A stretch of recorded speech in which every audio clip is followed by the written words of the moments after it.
자리에서 찬양하고 예배하게 해주신 감사합니다. 오늘 새로운 심령들을 축복하여 주시고 지금 시간 최고 예배가 될 수 있도록 도와주세요. 아멘. 순전하시는 우리 백정성 목사님을 축복해 주세요. 사랑합니다. 예수님 이름으로 기도드렸습니다. 아멘.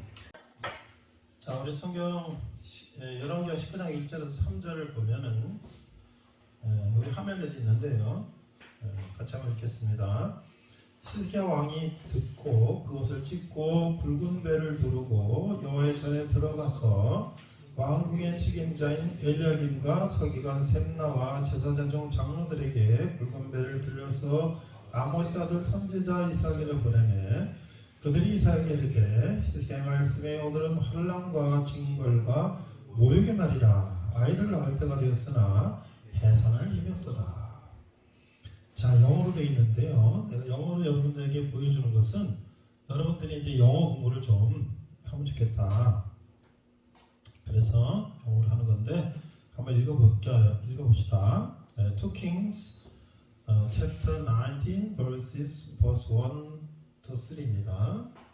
And when King Hezekiah heard it, he tore his clothes, covered himself with sackcloth and entered the house of the Lord. 이렇게 되니까 뭐예요? 첫 번째 우리가 1절 한글 읽은 것처럼 히스기야 왕이 그 말을 듣고 그가 tore his clothes, 옷을 찢고 그 다음에 covered himself sackcloth가 이게 베옷을 두르고 enter the house of the Lord, 하나님의 집에 들어갔다. 성전에 들어가서 Then he sent Eliakim who was over the household with Sebna, the scribe and the elder of the priest, covered in sackcloth, to Isaiah the prophet, the son of Amos. 그래서 그가 엘리야킴과 이 왕이 엘리야킴과 스크라이브라는 건 서기관인데 서기관 셈나와 그 다음에 엘더즈라는 건 장로들이에요. 장로들, 제사장 중 장로, 나이 많은 사람들에게 굵은 배를 둘려서 아모스 아들 선지자 이사야를 보내요. 그러니까 이사야 선지자는 우리가 지금 하고 있잖아요. 이사야 선지자에게 보내서 그 다음에 뭐라고 그랬냐면 And they said to him, 그들이 이사야에게 말했어. Thus says Hezekiah. 히스기야가 이렇게 말씀했습니다. This day is the day of the distress, rebuke and rejection. 지금은 무슨 때예요? 환난과 징벌과 모욕의 날이라. 그래서 For children have come to birth. 그래서 아이를 낳아야 되는데 and there is no strength to deliver. deliver라는 건 이제 옮기다는 것도지만 아기 낳는 것도 이제 다 같은 말을 쓸 수가 있는 거예요. 아기는 힘이 없다. strength. 자, 이게 무슨 얘기냐면 우리 지금 처음 나온 친구들은 지금 이게 무슨 얘기인가 하는데 우리는 지금 창세기에서부터 쭉 지금 여기까지 쭉 설교하는 과정에 지금 어디냐면 이스라엘 남과 북이 분열된 이야기를 하고 있는 거예요. 여러분들 성경을 처음 듣는 사람은 이스라엘이 남과 북이 분열됐다고? 자, 하나님이 천지 창조하시고 아브라함과 이삭과 야곱과 요셉이 쭉 내려오다가 요셉 때 이스라엘을 팔려가서 요셉이 거기서 잘 성공해서 애굽의 이집트의 총리가 됐는데 이스라엘이 기근이 왔어요. 먹을 게 없어요. 그래갖고 이제 요셉의 아버지 형제들이 이스라엘 가서 양치면서 거기서 살았는데 400년이 지나니까 이스라엘 무리들이 엄청 많아졌어요. 근데 이집트에서는 그 이스라엘 노예를 삼으니까 하나님 모세를 불러서 너희들을 족각 뿌리는 땅, 가나안 땅, 이스라엘로 다시 돌아가겠다, 보내겠다. 그래서 모세가 이제 200만을 데리고 이스라엘 땅 온 거예요. 그때 200만이면요, 지금 이스라엘 인구가 800만인데 2차 세계전 이후에 전 세계 흩어졌던 이스라엘 사람들 다 모아온 게 800만인데 그때 200만이면 거의 이스라엘 사람 전체를 말하는 거겠죠. 그래서 이제 이스라엘 땅 와서 살고 이러다가 왕을 달라고 해서 사울왕, 다윗왕, 솔로몬왕 왕이 생겼는데 이제 솔로몬 때 문제가 생긴 거예요. 솔로몬 왕이 똑똑한데 너무 똑똑해서 이집트 여러 나라가 전쟁을 안 하고 서로 공주를 결혼해서 이런 하천 정책을 하겠다는데 그 여러 나라 그 주위의 나라 공주들이 올 때 그냥 온 게 아니고 우상을 다 가져서 자기네들 있는 미신 우상들을 그러니까 왕비들이 막 우상을 섬기고 막 그러니까 이스라엘이 그냥 하나님만 섬기던 나라가 그렇게 돼버렸어. 하나님 나만 섬기라고 천지 창조하시고 우리 인간에게 생육하고 번성하고 다스리고 모든 걸 우리에게 줬는데 우리가 이제 우상 섬기고 막 그러니까 하나님이 그를 창세기 보면은 노아의 홍수를 통해서도 혼내시고 다 했지만 또 그러니까 이제 안 되겠다. 너희들 좀 벌을 받아야 되겠다. 이스라엘을 남과 북을 반 쪼개가지고 북쪽에 10지파 남쪽에 유다지파만 줬는데 그런 상태에서 그냥 잘 살아는 아니에요. 또 악행을 졌잖아요. 왕들이 막 백성의 피를 빨아먹고 또 우상 섬기고 막 이랬는데 그렇게 또 말이 안 되니까 하나님이 북쪽에는 이스라엘이라고 하고 남쪽에는 유다라고 하는데 우리 북한 남한처럼 갈라진 거예요. 북쪽에는 중국 소련 같은 아수르가 맨 쳐들어와. 또 남쪽에는요 그 아수르가 남쪽까지 막 쳐들어오다가 아수르가 힘이 약해지니까 나중에 또 바벨론 남쪽에 이라크가 또 쳐들어와. 그래가지고 그냥 이스라엘은 양쪽에서 막 매일 침략을 당하는데 그런데도 정신을 못 차려요. 여기 있잖아요. 이 사람들이 얼마나 정신을 못 차리냐면 5페이지 보면 때를 분별하지 못한 예루살렘의 백성이 이렇게 나오는데 밑으로 내려가보세요. 뭐라고 되어 있냐면 때를 분별하지 못한 예루살렘 백성 위에서 아래로 막 쳐들어오는데 이 사람들이 어떻게 하고 있냐면 말씀이 있어요. 이사야서 22장 12절에서 14절을 보니까 한번 보세요. 그날에 주 만군의 여호와께서 명령하사 통곡하여 애곡하며 머리털을 뜯으며 굵은 배를 따라 뛰라 하셨거늘 너희가 기뻐하며 즐거워하여 소를 죽이고 양을 잡아 고기를 먹고 포도주를 마시면서 내일 죽으리라 먹고 마시하나다. 지금 이제 여러 나라가 쳐들어와서 지금 우리가 어떻게 될지 모르는데 소 잡고 양 잡고 막 고기 먹고 술 먹고 막 이제 언제 죽을지 모르니까 그냥 우리 뭐 그냥 막 이러면 살자 이거야. 자 14절 만군의 여호와께서 친히 내게 들려 이르시되 진실로 이 죄악은 너희가 죽기까지 용서하지 못하리라 하셨느니라 주 만군의 여호와의 말씀이니라. 그러니까요 사람이 전쟁이 앞으로 일어나고 우리가 어떻게 될지 모르면 정신을 차리고 이제 하나님 앞에 기도하고 우리가 어떻게 해서 이 적을 물러쳐 주세요 하고 기도해도 모자랄 텐데 그냥 저렇게 아무 생각 없어. 자 그런데 그때에 다시 3페이지 올라가면 히스기야가 이제 병이 났어요. 히스기야 왕이 그 남쪽 유다에 여러 왕들이 있었는데 북쪽 왕은 거의 다 하나님을 배반하고 우상 섬기고 이스라엘 백성들 피 빨아먹고 여러 왕들만 있었는데 저 북한 같아. 남쪽에는 그래도 정신 차린 왕들이 조금 있었지만 뭐 요시야 왕이라든지 히스기야 왕이라든지 좀 있었지만 하도 이게 악한 왕들이 있다가 정신 차린 왕이 하나님 말씀을 또 찾아서 백성들하고 읽고 기도하고 이런 왕이 있었지만 대체적으로 남쪽도 정신을 못 차렸는데 그때 히스기야 왕이 정신을 차렸어. 몸이 아파서 이제 죽게 생겼어요. 히스기야의 발병과 회복. 자 1절 20장 1절 그때 히스기야가 병들어 죽게 되면 아모스라 선자 이사야가 그에게 나와서 그에게 이르되 여호와의 말씀이 너는 지구 정리라 내가 죽고 살지 못하리라. 넌 죽을 거다. 아유 그러니까 이사야가 살려주세요.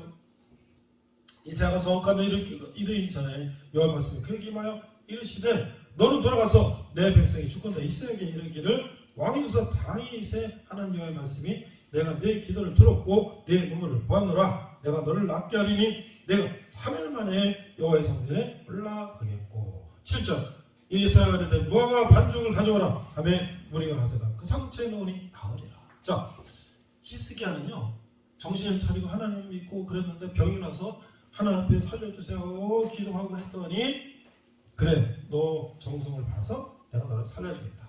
자 그런데도 이 히스기야 왕은 아주 착각을 했어요. 왜냐면 북쪽에 아수르가 막 이제 이스라엘 다 멸망시키고 남쪽 유다까지 넘어왔는데 지금은 중국이나 소련 같은 게 넘어왔는데 이제 우리가 어떻게 할 거냐 이제 쳐들어 우리 죽게 생겼다 이거죠. 그런데 저 남쪽에 일본 같은 바벨론이 이 사절단을 보냈어. 그러니까 이제 히스기야 생각할 때는 자 저 북쪽에서 중국에서 소련 넘어오니까 이쪽 일본이나 여기다가 의지를 하면 우리가 살지 않을까 하고 남쪽에서 온 사절단에게 우리의 무기가 지금 얼만큼 있고 뭐가 얼만큼 있고 다 보여줬어요. 우리 여러분들 여러분들 근현대사 공부한 사람들은 우리나라 고종 때 조선시대 말기 고종 때 청나라 중국이 쳐들어오고 러시아가 쳐들어오고 일본이 쳐들어오고 또 미국이 들어오고 막 이 한반도를 서로 먹으려고 막 난리칠 때 어떤 이 파는 친일파, 어떤 파는 청나라파, 뭐 이래가지고 말이죠. 왕실의 대원군 왕의 아버지나 또 왕비, 명성황후나 고종이나 서로 막 생각이 달라요. 그래서 일본이 쳐들어오다가 또 러시아 대사가 왕이 도망가기도 하고 뭐 이 중국은 안방이 되니까 결국 어떻게 돼? 그 중에서 힘이 가장 셌던 일본이 청일전쟁 이기고 러일전쟁 이기고 미국과 너네는 미국 필리핀 먹고 우리는 한국 먹고 서로 짜고서 먹었단 말이에요. 그런 것처럼 지금 우리가 기대할 건 뭐예요? 중국을 기대하겠어요? 러시아를 기대하겠어요? 일본을 기대하겠어요? 우리가 힘을 기르고 하나님 우리 살려주세요 하고 해야 되는데 저게 쳐들어오니까 여기다도 맡기면 어떨까? 그런데 웬걸 이 바벨론이 와가지고 무기를 쫙 보니까 이거 별거 없네 이거. 근데 금은 제법 있네. 이거 빨리 먹고 우리 금 다 뺏어가야 되겠다. 이래 된 거지. 그래가지고 아수르가 이제 망하니까 이제는 바벨론이 쳐보게 되는데 자 그전 아수르가 예루살렘을 위협하다. 그래서 18장 13절 16절에 보니까 아수르가 쳐들어와서 이제 이스라엘을 다 남유다까지 다 점령하려고 하는데 지금 오늘 읽은 본문이 그거예요. 그래서 거기 열왕기하 18장 19장 1, 2, 3절이 바로 그거예요. 그래서 여기 앞에 우리 읽은 거 중간에 한번 더 읽은 거예요. 그 히스기야 왕이 듣고 옷을 찢고 굵은 배를 두르고 여호와 앞전에 들어가서 왕궁의 책임자 일야긴과 서기관 셈나 제사장 장로들에게 굵은 배를 둘러서 아모스 아들 선지자 이삭에게 보내매 그들이 이삭에게 이르되 히스기야 말씀이 오늘 환난과 징벌과 모욕의 날이라 아이를 낳은 때가 되었으나 해산의 힘이 없도다. 아이고 이제 저 중국 소련이 쳐들어와서 우리 죽게 생겼습니다. 그래서 이사야 선지자는 하나님의 말씀을 전하니까 굵은 배옷을 두르고 우리가 지금 이렇게 다 듣게 생겼습니다. 애기 낳아야 애기 낳을 힘도 없고 여러분 애기 낳는다 애기 낳을 힘 없어 어떻게 해요? 애기도 죽고 산모 다 죽는 거지. 이제 그렇게 이사야한테 가서 하소연을 합니다. 그래도 히스기야는 마지막 죽을 때 이제 자기를 하나님 살려달라고 기도했고 또 아수르가 쳐들어왔을 때 하나님 살려주세요 기도를 했죠. 그래서 어떻게 결국은 히스기야는 죽게 되고 이스라엘은 멸망을 당했지만 하나님은 이스라엘을 버리지 않으셨다. 하나님 버리지 않으셨다. 하나님은 그러나 이스라엘 다 망하고 유다 다 망해서 바벨론이 쳐들어와서 포로로 잡혀가고 70년 동안 포로 생활하면서 이스라엘 사람들이 반성을 하는 거예요. 우리가 왜 솔로몬 왕 때 우상을 숭배하고 하나님을 버리고 우리 마음대로 먹고 살고 막 이러다가 이제 우리가 이방 이꼴이 됐으니 다시는 하나님을 떠나지 말고 하나님만 우리가 다른 거 섬기겠습니다 하고 70년 동안 포로 생활하면서 아주 그냥 뼈저리게 반성을 했더니 70년 후에 하나님께서 이제 바벨론이 지금 이라크예요. 이라크. 아수르는 시리아예요. 지금 시리아. 이라크를 이제 망하게 하고 페르시아, 이란이 또 힘이 세졌어요. 그래서 고레스 왕이라는 왕이 이제 바벨론을 무너뜨리고 중동의 패권을 잡았어요. 그러고 보니까 전 세계에서 바벨론이 막 포로 잡아왔는데 야 이스라엘 포로들 돌려보내! 70년 만에 이스라엘 포로들이 돌아가는 거예요. 그래서 하나님이 고레스를 쓰셔서 이스라엘 백성들을 다시 돌려보냈다. 우리가 어때요? 일제 35년 36년 치아를 일제의 강점기를 지내고 나니까 우리가 정신을 못 차리고 우리가 이렇게 되는구나. 여러분들은 우리나라를 지키는 게 아니라 젊은이들은 일본의 전쟁에 총을 가지러 나가. 우리나라 여성들은 결혼해서 애기 낳고 가정을 꾸리는 게 아니라 잡혀가서 성노예 삼고. 우리나라 모든 쌀이고 뭐고 다 군량미를 갖고. 제사 지는 노트를 이런 거 다 뺏어갖고 탄키를 쓰고 말이지. 우리나라 탄광, 철, 석탄 이런 거 다 켜다가 다 전쟁 무기를 쓰고. 완전히 우리는 껍데기만 남는 거지. 그죠?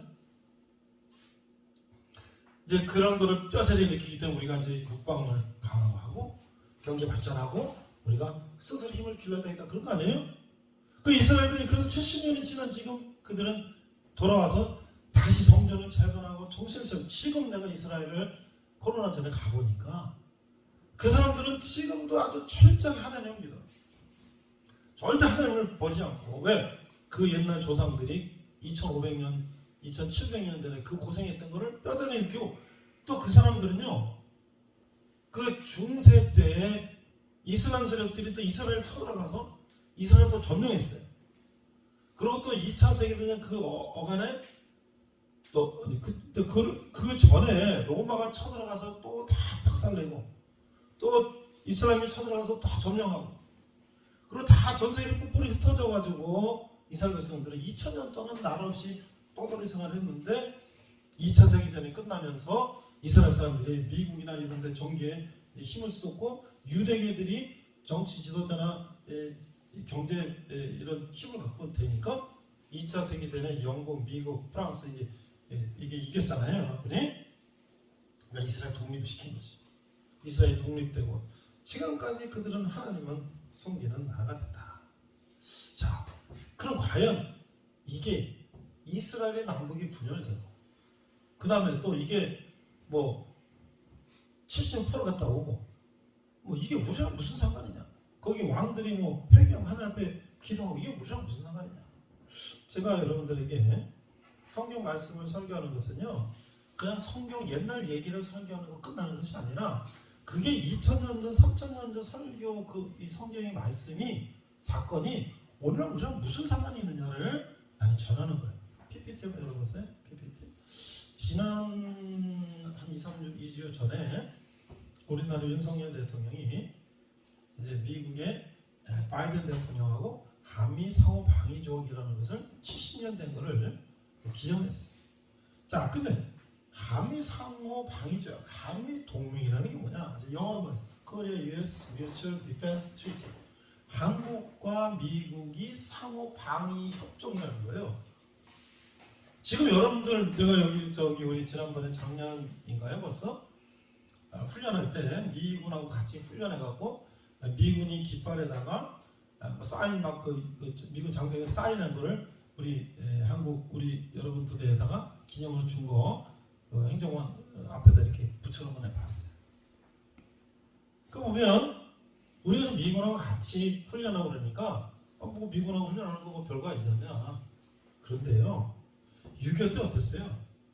6.25 때 북한은 13만 한 남한은 6만 5천이었는데 숫자도 2배일 뿐더러 무기는요 북한은 T-34 최신형 소련 탱크가 200 몇십 대 야포 이런 게 몇백 대 뭐 전투기 이런 게 뭐 몇백 대인데 한국은 무기랄 게 없어요. 아무것도 없어요. 그냥 6만 5천 그냥 병사들 장병밖에 없고 무슨 비행기를 할 것도 없고 탱크를 할 것도 없고 무슨 야포를 할 것도 없는 그냥 완전히 오합지졸 군대였단 말이에요. 그때 뭐 북한이 이제 소련에 딱 지시를 받고 휴전선을 38선이지 그때는 탱크를 앞세워 오니까 여러분들 지금 휴전선에서 서울까지 말이죠 몇 킬로예요? 100킬로 되나?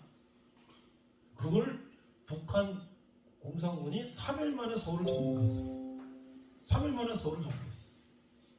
여러분 탱크로 서울까지 가도 3일이 걸릴 거야. 그럼 뭐예요? 여기 지금 서울까지 진격하는 동안 북한에서 내려와서 뭐 어디 나오니까 바로 이거 철원 내려올 거 아니에요. 철원에서도 내려오고 저기 개성에서도 내려오고 저 춘천 강원도 내려오고 예? 여러 군데 내려오는 거지. 그래갖고 그 탱크가 여기 의정부에서 지금 저 서울로 들어가는데 3일 만에 그냥 광화문 저기 거기다 북한 기기 걸은 거예요. 그럼 우리나라 군이 뭐 탱크 막 가는데 뭐 총알 쏴봐야 뭐 어린 거 없죠. 그래서 어떻게 됐어요? 3년 동안에 전쟁이 완전히 쟁탈비가 됐잖아요. 한 30만 죽고 뭐 수백만 수십만 다치고 그렇죠? 피난 가고 뭐. 자 그랬는데 미군은 또 어땠냐? 미군이 이제 유엔의 우리 결의에 따라서 한 우여곡절 끝에 미군이 왔잖아요. 미군이 우리나라 와서 6만 명이 죽었어. 전사에서 6만 명. 수십만 명이 부상을 당했어요. 듣도 보도 없던 남의 나라에 가서 미군이 6만 명이 죽었단 말이에요.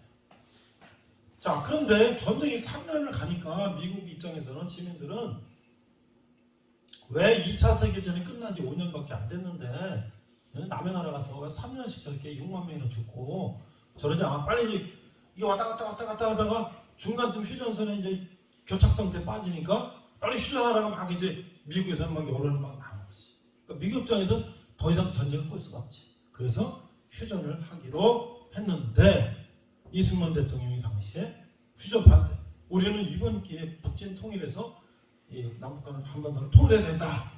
그러니까 미국이요. 아니 휴전하고 스톱하려고 하는데 자꾸 저 대통령이 자꾸 고집을 부리니까 저 대통령을 없애버려라 하고 이 계획을 세웠는데 이 대통령이 보통 대통령이 아니야. 이분이 독립운동 하시고 그 다음에 이제 미국으로 유학 가셔가지고 조지 워싱턴대 학부, 하버드대 석사, 프린스턴대 국제학 정치학 박사라고 그 미국의 정재계에 완전히 다 이런 네트워크를 가진 대통령이 한국의 대통령이니까 이분이 이제 국제학으로 다 하는 거예요. 그런데요, 자 그러면 전쟁을 스톱하면 좋다. 그러면 미국과 한국이 상호 방위 조약을 체결하자 이래야 됩니다. 근데 미국이 생각할 때 원래 이 북한이 쳐들어온 건 말이에요. 애치슨 국무장관이 라인을 걷는데 그때 2차 대전이 끝나고 한국 남한 밑으로 일본에 필리핀, 일본 이쪽으로 라인을 걸어서 여기는 지켜주고 그 위에는 우리는 안 지킨다고 해서 한국이 그 라인 바깥으로 있어 북한이 쳐들어온 거예요. 그러니까 한국은 그만큼 중요시 생각하지 않았다는 거지. 그런데 이 대통령이 미국은 상호 방위주가 여러분들 지금 우리가 세계 10위 경제 대국인데 뭐 무슨 뭐 아프리카 막 알지도 못하는 막 부르기나 파소 뭐 무슨 이런 그 나라를 내가 무시하는 게 아니라 뭐 알지도 못한 뭐 이런 조그만 나라가 한국과 우리 1대1로 경제 뭐 협약 뭐 합시다. 그럼 우리가 볼 때 뭐 쟤네들 뭐 가진 것도 뭐 지하자도 뭐 아무것도 없는데 우리랑 상호 조약을 맺으면 걔네 어른들과 도와주면 뭐야 쟤네 우리한테 뭐 도움 줄 거 없잖아. 그거 안 하죠.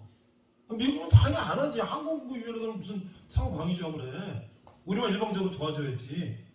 그 미국이 자꾸 시간 끌고 안 하려고 그러니까 북한에서 내려왔던 인민군 중에서 많은 사람들이 전쟁에 끌려온 사람들인데 그 사람 공산당이 좋아서 온 게 아니라 자꾸 끌려왔어요. 거제도 포로 수용소에서 몇만 명이 있는데 그냥 미군의 그 통제하는데 그냥 하루아침에 그 사람 다 풀어버린 거야. 그리고 인민군 전쟁 포로들이 그냥 다 석방이 되어버렸어요. 방공포로라고 한 이만큼은 북한 공산주의 사상이 그대로 있는 포로가 있는가 하면 끌려온 사람들은 나는 공산주의 아닌데 그냥 끌려왔단 말이죠. 그 사람들 다 풀어주니까 미국이 발칵했지. 아니 이 대통령이 지금 이게 마치 멋대로네 이거. 계속 고집을 부리니까 이제 미국의 여론은 빨리 전쟁 끝나라고 저 대통령 고집 부리고 그러니까 미국이 진퇴 양난에 빠졌어. 오케이 네 한미도와 해줄게 해가지고 한미 동맹을 휴전협정하고 나서 바로 체결한 거예요. 그래서 그게 70년 동안 우리나라를 지켜준 한미 동맹이 된 거예요. 8페이지 보면 이렇게 돼 있어요. 여기 조약에 보면은 여기 보면은 그 밑으로 내려가 보면요 이렇게 돼 있어요.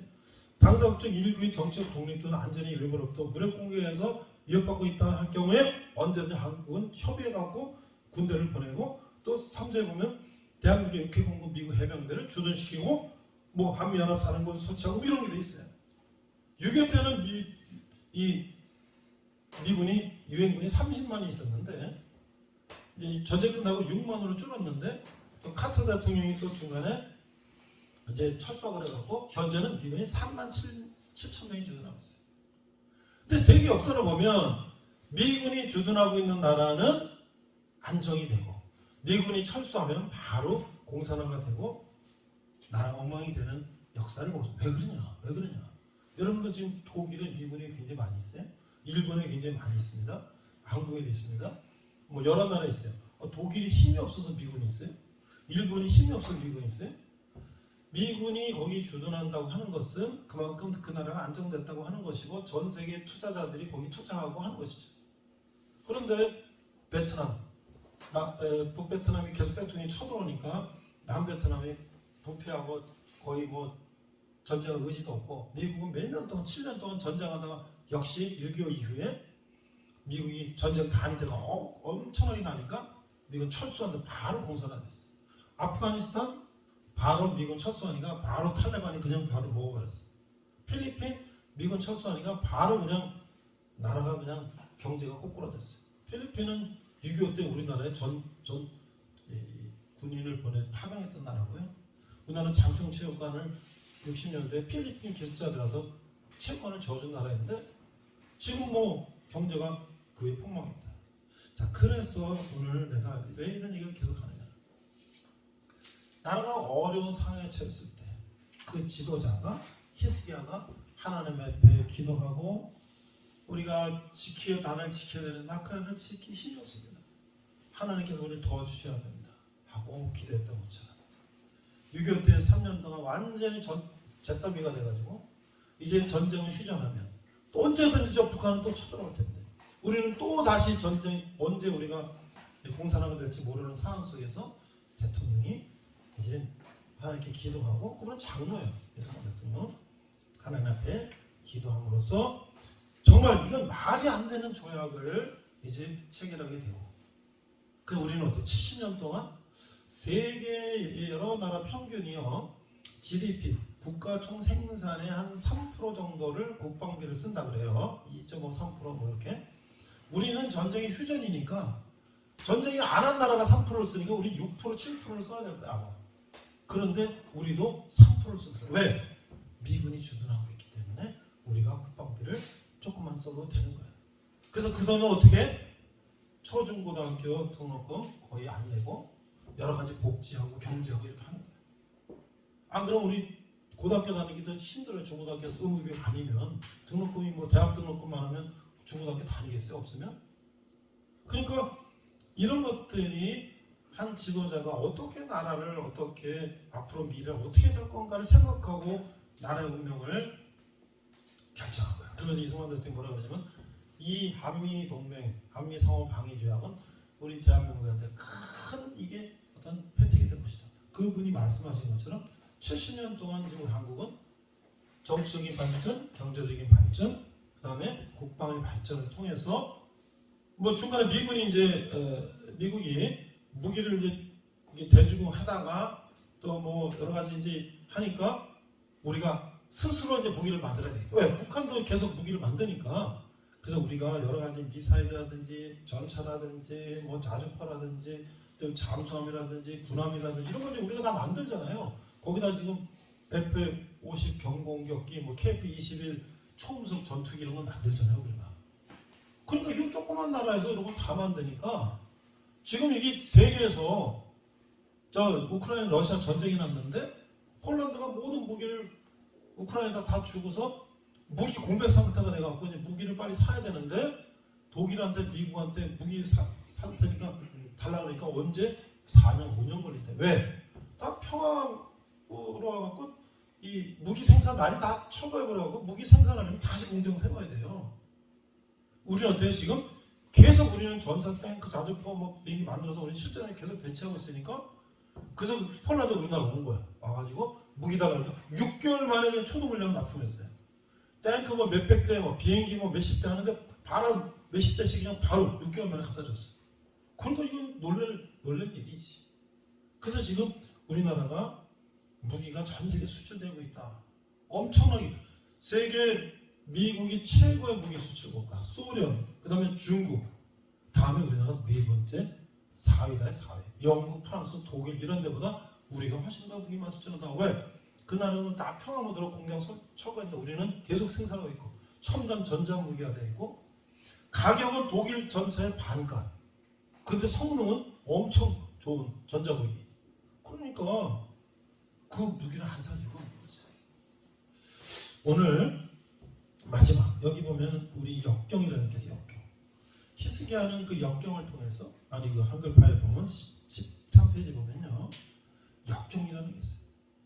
우리가 역경을 만났을 때 그것을 힘들고 고난이지만 그 역경을 통해서 우리는 어떻게 회복될 수가 있다. 첫 번째 역경은 13페이지 내려가면요. 회복력을 강조한다.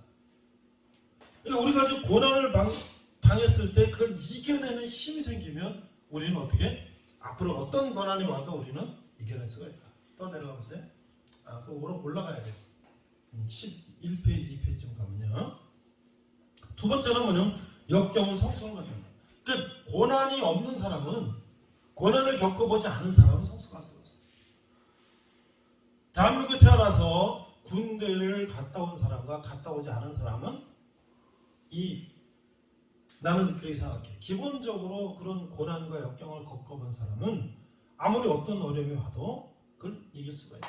아들이 공군 24개월 갔다 왔는데 제대하고 말 얼마 안 돼서 무슨 택배 알바를 갔대요. 근데 무슨 어떤 이런 알바가 뭐 밥 먹을 시간 없이 계속 라인이 돌아가니까 이 벨트가 그거 뭐 내리고 막 정신없더래. 밥 먹을 시간도 없이 뭐 하는데 뭐 잠깐 뭐 그냥 뭐 10분 잠깐 해갖고 뭐 좀 먹고 그냥 계속 한대. 그 다음날 갔더니 한 대여섯 명 애들이 왔는데 군대 갔던 애들은 다 그만뒀대. 군대 갔던 애들만 한두 명 남았대. 그러니까 군대에서 그런 어려움을 겪어본 친구들은 버티는데 그거 안 해본 애들은 그냥 다. 예? 그래서 우리가 역경은 성숙을 가져. 또 역경은 현재 아니라면 안전하지 않고 역경은 더 큰 기회를 제공한다. 그렇죠? 히스기야가 그런 고난 하나님께 기도했어. 망했지만 하나님은 다시 이스라엘을 살려주셨어요. 그것은 히스기야뿐만 아니라 다윗과 약속했던 그 하나님의 약속인데 우리도 어떻게 해요? 유교라는 이 전환을 겪고 70년 만에 우리가 전 세계에 우리의 첨단 무기를 수출할 수 있는 나라가 됐다는 거는요. 전 세계에 이런 나라는 전후가. 여러분은 전 세계에 무기를 수출할 수 있는 나라에 우리나라가 4등이 됐다고 하는 건요. 이건 상상할 수가 없는 거예요. 미국은 원래 200년 전에 미국이 생겼을 때부터 최강이에요. 왜? 영국에서 넘어간 그 메이플라워를 타고 간 사람들, 그 여러 유럽에서 이민 온 사람들이 미국의 그 땅덩어리와 모든 힘과 지하자원과 뭐 이런 거 가지고 세계 최강이 됐죠. 러시아, 소련, 거기는 그 땅덩어리와 모든 러시아의 그 과학 문명 이런 것들이 그 옛날부터 세계 최고였어요. 중국, 청나라 뭐 옛날 뭐 중국 옛날부터 역사적으로 아시아를 지배했던 게 중국이죠. 근데 그 다음에 한국 뭐예요? 몇천 년 동안 맨날 침략만 받았고 우리가 제대로 남을 쳐들어간 적도 없는 나라인데 우리가 첨단 무기 수출의 4위가 됐다. 4위. 그러니까 우리 밑으로 어떤 나라가 있냐? 영국, 대영제국, 해가 지지 않는 나라, 전 세계 캐나다, 호주, 뉴질랜드, 남아프리카 공화국 뭐 이런 전 세계 식민지를 가지고 세계를 주름잡던 영국도 우리 밑에. 프랑스, 아프리카 식민지 뭐 다 유럽의 강자, 나폴레옹 이런 프랑스도 우리 밑에. 그렇죠? 일본, 아시아를 제치고 미국하고 진주만 공격해가 2차 세계대전 미국하고 싸우고 아시아를 다 먹었던 일본도 우리 밑에. 이게 말이 되는 얘기다 이거지. 그거는 지도자가 그런 고난과 역경 속에서 우리가 어떻게 살 것인가를 이제 하나님께 기도하고 결정을 했다는 거예요. 그래서 다섯 번째 역경은 혁신을 촉진시킨다. 그 내가 이제 요새 이렇게 유튜브에 우리나라 무기 체계 이런 걸 보니까 K9 자주포 같은 게 요새 그렇다고 그래. 옛날에 그 안에서 그 포탄을 넣었는데 지금은 뒤에 포탄 적재함이 있어서 자동으로 들어간다. 자동. 그러니까 이게 우리나라 무기는요 계속 발전해. 계속 발전해. 네, 계속 발전하는 거예요. 그리고 안에서 그냥 스크린 보고 그냥 자동으로 조정하면 그냥 자동으로 나가는 거예요. 그래서 연평도에 북한에서 포격했을 때 해병대 우리 용사들이 그 포탄 맞으면서 그냥 K9 쏴가지고 그 원점에 타격해가지고 우리가 희생한 것보다 몇 배를 거기다가 폭격을 했다는 거 아니에요. 그들 밝히지 않아서 나중에 나온 거 보면 우리 포가 얼마나 정확하게 그쪽으로 들어갔는지 그런 것들을 우리는 볼 수 있고 역경은 예기치 않는 유익을 재생하고 역경은 통일을 부여한다. 그래서 지난 이제 윤석열 대통령이 바이든 대통령 가서 앞으로 북한이 핵을 만약에 공격한다면 이제 미국 핵 잠수함이 한국 이제 해군 기지에 항상 전기가 돼 있다가 항상 이 서해안, 남해안, 동해안으로 움직이는 거야. 핵 잠수함이 어디 있는지 모르는 거야. 북한이 파악이 안 돼. 그러다가 만약에 공격하면 바로 거기서 핵이 북한으로 날아가는 거야. 그러니까 이제 북한이 지금 무기라고 할 수 있는 게 없어요. 재래식 무기는 게임이 안 되는 거야, 한국하고. 그래서 한 가지 이제 그들이 살 방법은 핵무기 하나 가지고 한국을 위협하는데 사실 미국은 한국이 핵무장하는 걸 반대했죠. 왜? 자꾸 전 세계 핵이 생기면 이제 자기네 힘이 약해지니까. 그런데 이제 이번에 70주년을 기념하고 또 북한이 계속 핵 위협을 하니까 사실 북한의 핵은요 한국이 2차적인 목표지만 일본, 미국까지도 갈 수 있는 핵을 지금 대륙간 탄도탄을 실어다 핵을 쏘으면 미국까지 날아갈 수 있으니까 미국에서는 굉장히 북한이 지금 위협적인 존재죠. 뭐 중국도 마찬가지지만 그래서 이제 그렇게 이야기를 했다는 거예요. 그럼 어떻게 될까요, 여러분들? 우리나라를 지킬 때 우리 힘으로 혼자 싸운다면 어떻게 싸우겠어요? 지금 러시아가 우크라이나를 쳐들어가고 한 달이면 우크라이나를 완전히 박살낸다고 쳐들어갔는데 우크라이나가 버티고 버텼는데 지금 2년째 가고 있죠. 그러나 사실은 우크라이나 군인들이 철저하게 우크라이나 젤렌스키 대통령이라든지 국민들이 철저하게 그거를 러시아에 맞서 싸우지만 사실은 그 무기나 모든 이런 시스템들을 이 서방에 있는 국가들이 그 무기를 지원하고 계속 전쟁 물자를 지원하니까 버티는 거지. 그 소련 세계 미국 다음에 최고의 그 국방력을 가진 소련한테 어떻게 러시아한테 우크라이나가 견뎌내겠어요? 우리도 마찬가지예요. 북한은 지금 거의 전쟁 무기화된 요새화된 그런 집단인데 그거 쳐들어왔을 때 우리가 사실 얼마든지 이길 수 있지만 우리가 상당한 피해를 볼 수밖에 없잖아요. 또 우리가 북한하고 1대1로 싸운다면 여러 가지는 쉽지 않잖아요. 그러나 미군이나 이런 한미동맹이라는 이런 이 협약이 있기 때문에 쟤들이 함부로 덤비지 못하는 거지. 만약에 덤볐다가는 완전히 그날로 그냥 북한은 끝나는 거니까.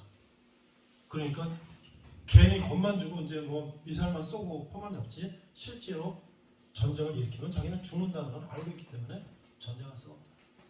앞으로 우리나라는 많은 전 세계 석학들이 얘기합니다.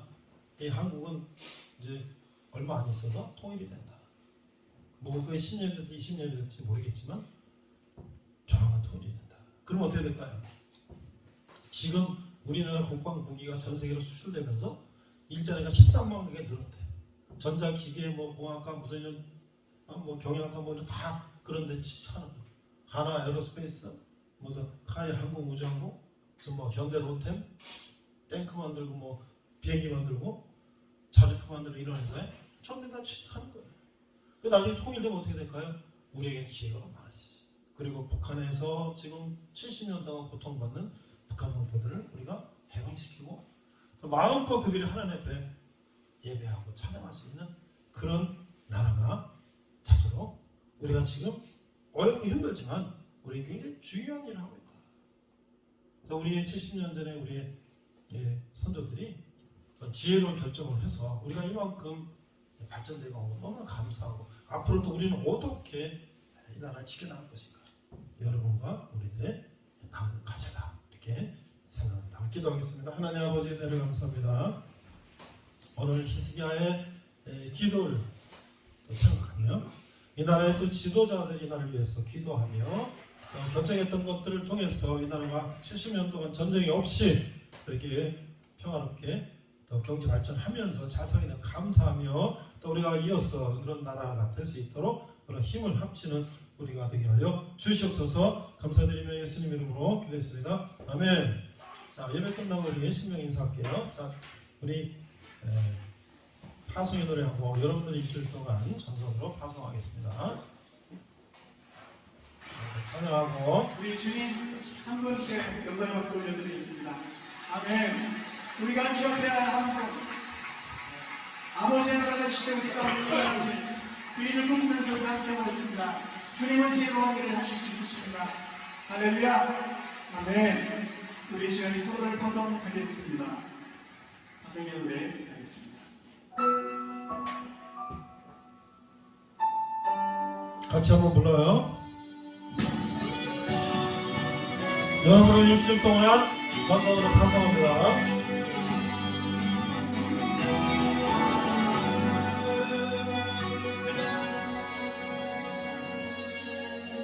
가는 길에 주의 평강 있으니 평강 함께 가시니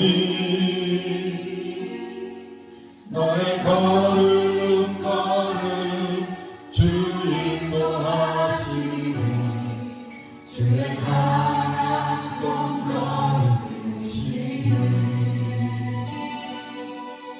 너의 가는 길에 주의 축복 있으니 영광의 주 함께 가시니 내가 받는 모든 땅 주님 다스리니 나는 주의 길을 주님 나라 위하여 주님 나라 위하여 길 떠나는 나의 형제여 주께서 말하시니 너는 가라 주의 이름으로 거칠은 광야 위에 꽃을 피어나고 세상은 내 안에서 주님의 영광 보리라 하고 안내하라 세상이 계신 주늘 앞에 아도해 하시며 내게 생기 주시니 기도하겠습니다. 지금은 우리 주 예수 그리스도의 은혜와 하나님 아버지 역진하신 사랑과 성령님의 감화도 역사심이 우리가 지금 고난 가운데 있지만 우리가 함께 하나님께 기도하며 이 고난을 통하여서 우리가 새로운 생명을 얻고 또 발전된 나라에서 우리가 평화로운 나라에서 사는데 우리가 힘을 합칠 것을 다짐하는 이제는 우리 형제들 위해 과에서 우리 것을 버려놓고 늘 건강하게 그래서 잘하고 돌아오길 기도하는 부모 형제 가족들 위해 열방의 백성들과 성교사님들이 특별히 북한에서 고통받는 북한 동무들 위해 지금부터 영원토록 함께 하시기를 간절히 축원합니다. 아멘. 자.